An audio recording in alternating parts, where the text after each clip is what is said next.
When I think of characters who are menaces, bro, I think of Prime Robin from Teen Titans doing that double leg knee drop off a skyscraper into somebody's heart, bro. That is the most hateful thing I've ever seen somebody do, bro. Or even attempt to do. As a human too. Jumped off a skyscraper, double leg like he was doing a cannonball, but put his knees like that. Straight into that nigga's chest, bro. Batman didn't teach you that, bro. I don't know. That's just one of the many instances, I can think of. Anyways, we got characters that are menaces by Waves. Go ahead and like his shit. Like my content. Subscribe. Follow the IG. And check out the playlist section. We got gameplays, album reactions, music reactions. We got all that shit. Come on. Some warrior, stand back. This boy's going into orbit. No, please don't. What exactly is Kirby, bro? What is Kirby? He's just like a pink gumball that absorbs things, bro. That's all I know about Kirby, bro. In my life, I've experienced many things. Boxing, weaving, sneaking, shooting. You've heard this before. But the one thing that I've experienced in life than these methods of survival is my love for entertainment. I love distractions, bro. I love sitting my fat ass down and binging a season of anime, or watching a movie, or just being unproductive to just avoid my real life duties and reality in general. I mean, that's why entertainment even exists in the first place. And as I have previously said before, the characters are what keep me to these shows. How they move, how they talk, what they represent. But going off of that, some characters are just straight up menaces, bro. I'm talking about just straight up fiends, a devil in sheep's clothing, someone who could give the vibe that they're a good guy, but if they wanted to flip on you, they would, bruv, 100%. And I thought I would take it upon myself to name and suspect some of these men, starting with one of the most goated squads of all time, the Penguins of Madagascar, fam. Now you're probably thinking, yo, what are you talking about? They're literally good guys. Bro, listen to me. Where the hell did 4 flipping penguins get the parts to a nuclear reactor, bro? Deep it. What kind of breaking and entering did they have to do to even get the parts to this shit in the first place? Think about it, bro. Not to mention they had a whole weapon system in that same whip, bro. These men were not normal, bro. These men were moving like stealth operatives. They broke into Fort Knox, bypassed all the security, and broke into a vault full of gold. And they're just penguins, bro. They were out here pulling $1 million heists like this was GTA. The penguins were serious, man. They could knock out a whole man with one flipper, bro. One flipper, fam. They're literally less than 2 meters tall, and they're out here doing their infamous neck knockout like they were seriously trained or something. Bro, they're penguins, bro. Rico, one of the 4 penguins, is literally the weapon wheel from GTA, fam. This guy has everything stuck down his throat, bro. Pause. You need a paperclip, bro, it's got a paperclip. You need a knife, bro, it's got a knife. You need dynamite, bro, it's got dynamite. These men were serious at doing the missions, fam. They hijacked a whole boat, stole a car from people, and then attempted to kill a lady in the process, bribed the monkeys to run a whole plane for them, and ran a whole casino gamble and won bare money. Who the hell are these men, fam? I'm telling you, if the penguins wanted to kill... That's the original... The Penguins of Madagascar is like explaining the CIA to children early. Because that's exactly what they are. That's exactly who they are. Even their penguin, like their black and white penguin color, is to represent a suit that a CIA agent will wear, bro. Kidnap you, and I'm talking about your outside our mind. Like, you never appear on planet Earth again. If someone searches your name up on Google, you don't come up. They could probably do that. And I know you think I sound shook right here, but hear me out. If I see some small penguins go knock a whole grown human out with one flipper, fam, I'm 10-toning it in the other direction. I'm gonna keep it so real. Another menace I have to discuss in this video is the man himself, Batman. And I'm just gonna keep it real with you. This guy is just a legal criminal, bro. And that shit doesn't even make any sense. How many times has Batman ever left his criminals alive so they could even walk to the jail cells themselves instead of knocking them out, fam? One thing that used to piss me off about Batman, even though I love Batman, is like, if you ever been playing the Arkham games and you like jump off a skyscraper, glide, and kick someone full force with both feet that they go flying, ribs crack into the guardrail, and you check their little scanner thing and it says unconscious. They're not unconscious. They're not unconscious, bro. Batman has killed so many niggas. I would consider Batman more than a vigilante. He's more of a terrorist. He leaves people, and the people that do survive Batman's wrath, like, they're vegetables, dude. They can no longer function the same. And that's all Batman's fault, bro, because he's angry. This guy literally takes advantage of the system. Batman will catch a guy doing a crime and just completely beat the shit out of him so severely that the guy is gonna have to go to the hospital. Like, remember Batflex Batman, where he broke into the prison with a bat brand and branded that nigga? Yo, tell me that ain't... We gotta be real, bro. Forever. That's how hefty Batman beats the shit out of people. If I had the choice between finding a superpowered hero versus finding a hero with no powers, I'm picking the superpowered hero every time, bro. Hear me out. See, the superpowered hero, the most they're gonna do is flick their thumb and knock you out. Or just tie something around you till they call the police and you go to jail. Which is calm, you know, that's what's expected from heroes. But heroes with no powers, it's a whole different ball game for these man, bro. I'm telling you. They treat this like it's a boxing match. I'm talking about they start moving like 2009 Randy Orton in WWE. They go straight up and just start knocking the shit out of you like you threatened to kill their whole family, fam. These men have no remorse. They just straight up start going ham on you and finesse you so bad. You gotta check into the infirmary when you go to jail straight up. These guys are literally bad guys in superhero time. As soon as they find somebody to get to the infirmary. That's what I was talking about. That knee drop off the skyscraper. Look. When you go to jail straight up. These guys are literally bad guys in superhero. Look how high he jumped from the top of that building time. all the way down. Knees first into somebody's chest. Batman did not teach you that, nigga. Who did you learn that from? Look at the dust cloud coming up from pure fucking concrete, bro. This is a human, by the way, with no powers, by the way. And he just jumped off a skyscraper knees first into someone's chest, bro. Batman didn't teach you that kind of hate, bro. I'm sorry.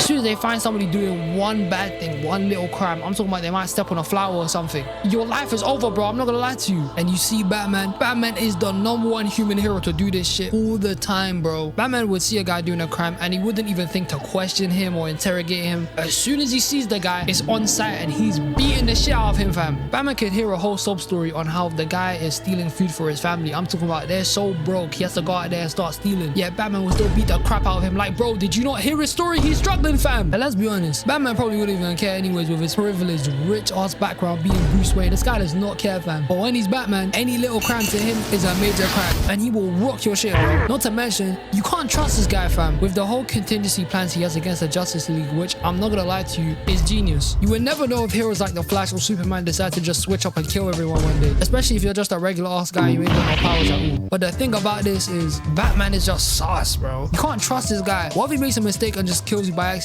or somebody else gets their hands on whatever he has that can kill you? Then it's just over for you at that point. All because this guy made a means to kill you in precaution to you turning evil. He basically indirectly killed you. This guy is a villain. And let's keep it honest, Batman has superpowers, bro. This guy literally fell from space. I'm talking about his body was literally on fire. He crashed down to Earth and he was just completely fine and walked it off like nothing happened. Not to mention, this guy has all the Tibetan monk methods. They taught him how to use astral projection. He stopped Martian Manhunter from being able to read his mind without mind blocks. Even when I think about it, when has he ever done anything that was literally just normal? Look, the whole idea of Batman is to show you that superpowered individuals as well as humans can do it too and be heroes. But the rise of DC have made Batman so astronomically impossible that we all might as well just say Batman has superpowers at this point. He's literally a superhero. And now we're getting into the nitty and gritty. We're getting to the characters who just be doing stuff for the love of the game. I'm talking about guys who ain't got no goals, but are some of the biggest haters I've ever seen. They start moving like how Kendrick was on Drake, like how Will Smith was when he slapped Chris Rock, like how Tobey Maguire was when he was about to park his car. These men are so evil. The word evil runs away from them, bro. Are we gonna start back with the man himself, Dio Brando? After watching JoJo, bro, Dio is genuinely a bitch ass nigga. He got offered the opportunity of a lifetime. Killed his brother-in-law's dog. Killed his father-in-law, the one that took him in. And then, to top it off, survived out of spite and took over that nigga Jonathan's body, bro. JoJo star! Posing like a model and shit. Just a bitch. For no fucking reason. Man, fuck Dio. From the time he first came to the Joestar mansion to when he scrapped Jotaro at the end of part 3, nothing Dio has ever done was ever justified, bro. His first day at the mansion, without even being there for more than 10 seconds, he knocked out Jonathan's dog straight up. He hit that Ken special on him. So some time passes on and my boy Jonathan, he's got a little girlfriend now, you feel what I'm saying? He's got Menaces, you feel what I'm saying? He's spending time with her, you know, the usual. And this man Dio wasn't here for any of it. So he and his delinquent ass friends pull up to her and bro straight up lips is her. And that was her first kiss, fam. He took it from her. And Dio out here saying, your first kiss was with me. So Arena starts using the water to wash the kiss out of her mouth. And Dio sees this and bro just gets pissed, bro. So he goes up to her and just slaps the shit out of her, fam. I'm talking about, you got knocked the out, man. So sometime after this, Dio and Jonathan get into it. And Jonathan was straight up whacking him like this was Punch Out on the Wii, fam. And you can see in his face, Dio was not having it. So we straight up pulls out a knife to try and kill this guy, bro. Hey, no, I'm just gonna say, Dio, that's weak as hell, bro. You don't bring no weapons to a fist fight. I'm not gonna lie, that's weak as hell, bro. But this was a turning point for our friend Dio. Because after this guy just became heinous. Later on when the time skip happens, George gets sick. And Dio's been giving this guy medicine the entire time. But the entire time Dio's really been giving him medicine, the medicine was poison, fam. Dio was killing this man for years, bro. And the crazy thing is, Dio killed his own dad when he was younger. He gave him the exact same powder he gave George when he was a kid. And that's the reason why his dad died. This guy killed his own dad, bro. This guy is crazy. So Jonathan finds out about Dio's plan and kicks my man out the house just for Dio to come back later and say, ah shit, time to become a vampire, man. So he stabs George and slaps on the stone mask, getting the blood on it, turning him into a vampire. And this guy after this just goes on a straight rampage. He mashed up the police. He turned Jack the Ripper into a vampire. He squeezed the woman's eyeballs out, turned the whole village into zombies. And oh my god, this one is the worst one. This one is one of the worst moments I've ever seen in my entire life. It's actually mad. So he gets a woman who has a baby and she just pleading him, just begging him to leave them alone and just let them live. But this criminal decided to turn her into a vampire and make her eat her own baby. Oh nah, bro. Dio has to be one of the most evil people I've ever seen in my entire existence. This guy is straight up a fiend, bro. Jonathan eventually defeats Dio. And hold up, can we just talk about how vampires in JoJo literally had multiple powers? How the hell could Dio shoot lasers and freeze people? What type of vampire powers is that, fam? But we're getting off track here. Jonathan defeats Dio and gets married to the Arena. They go on their honeymoon or something. And he comes right the fuck back.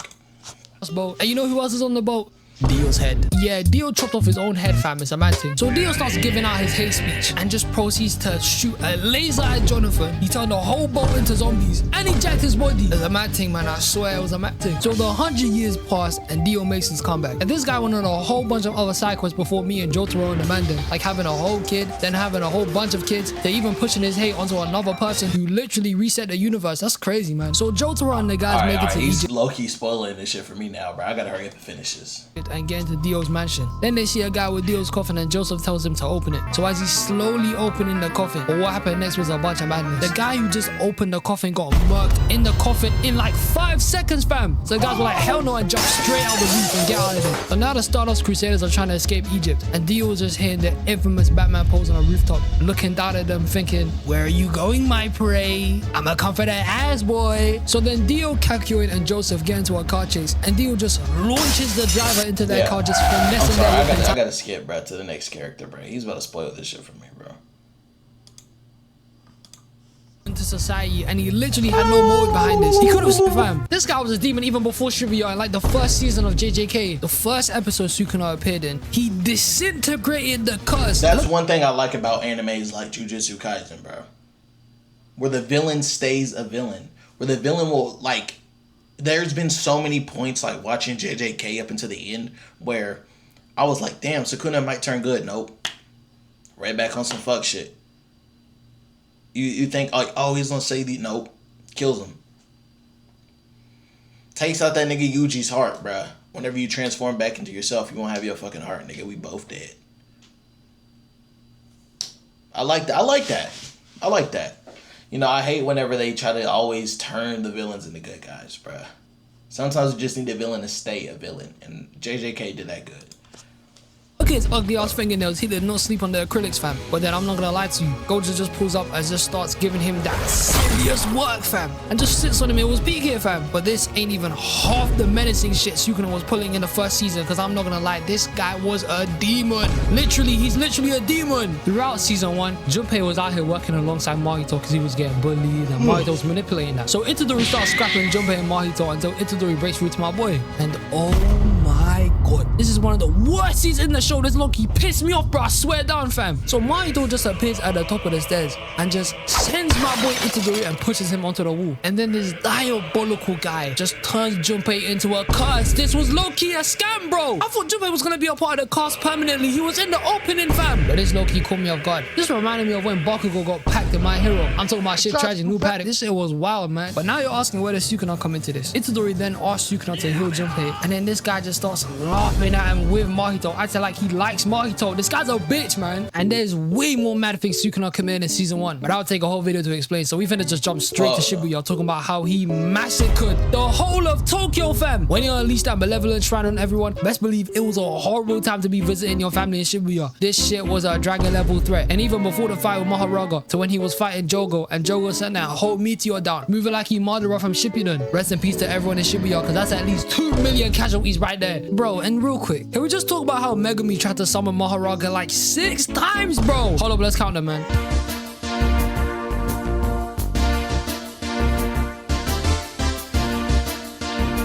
Megumi's like the anime version of getting your ass beat and pulling out a gun, bro. He summoned, like, you gotta realize, like, when you summon Mahagare, you die, bro. This man is willing to die 8+ times just to beat someone that ain't even that strong, bro. I'm not talking about Sukuna, by the way. I'm talking about, like, all the other times. Like, that nigga with the blonde hair. That's not even a high-tier threat, bro.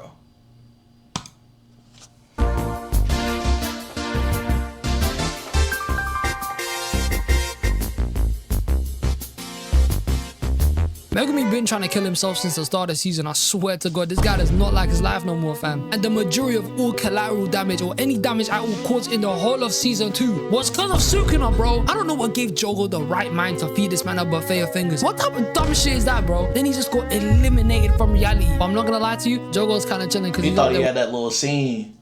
Jogo thought he had that little scene. What's this feeling? I don't know. And it comes to him dying, bro. Ugly, stupid ass, what the fuck? With his homies in Curse Heaven. Oh, he chilling for real. Sukuna is top 5 worst anime villains of all time. He's just a straight hater, bro. You might need to remember something. Remember, Sukuna can switch to taking over Itadori's body whenever he likes. So I'm not gonna lie to you. I want to see what he does with that because I know he's about to do some crazy shit, bro. This guy got a rating of 5 stars. This guy's a criminal. Get him out, man. Speaking of criminals, this brings me to the worst anime villain of all time. With this music, don't say who I think you're about to say, bro. Light Yagami, bro. I'm talking about this guy lives for the game, has no reason, no good ideas, just loves destruction and mashing up people on planets, bro. Majin Buu. Now we all know Majin Buu is the biggest crasher of all time. From when he was resurrected and finessed Supreme Kai, to when he became Super Buu and eradicated everyone off the planet just to run a fade, to even when he turned into a little monkey and blew up Earth on his first I need to catch up on some anime, bro. I've never actually watched Dragon Ball. Is this the last character? Go ahead.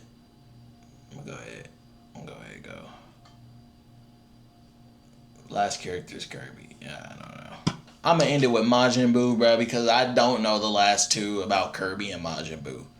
But I did see some clips, bro. And I don't know who Majin Buu is or what he did, bro.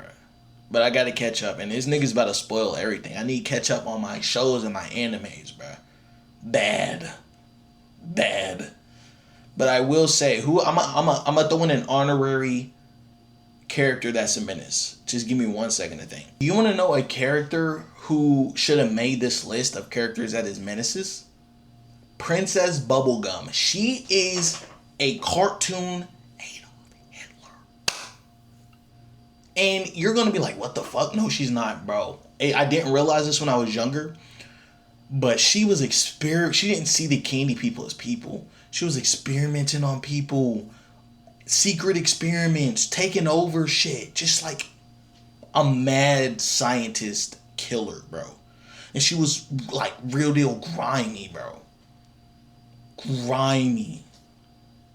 It was so like growing up, I was like, yo, this This bitch PBJ, or what was her name? Princess, just PB, is actually fucking crazy. The whole shit with the zombies, the equations and opening up portals and like the shit with the lich. And then she turned lesbian at the end and was making all this crazy shit. Yo, she was evil. Evil as fuck. Anyways, that's enough out of me. I hope y'all enjoy. Leave a like, subscribe, follow, and check out the playlist section. I love y'all. Peace.